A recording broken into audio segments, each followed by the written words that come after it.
Magbaklas po tayo ng oil filter, sobrang na-stock up po. Yan po, hindi na po kayang baklasin. Nakailan try na kami, kaya dito po tayo. Yan, baklasin natin yung turbo, exhaust.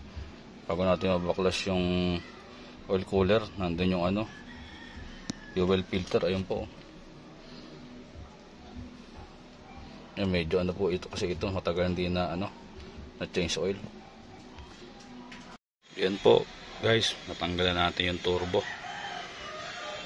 Yan, luluwagan na po natin yung mga na yan, mga tornilyo na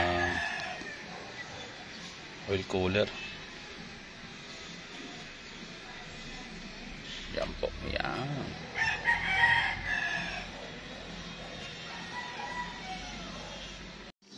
Yan po mga kuys, mga lods, natanggal na natin yung oil cooler. Sa ngayon, babaklas na natin tong oil filter.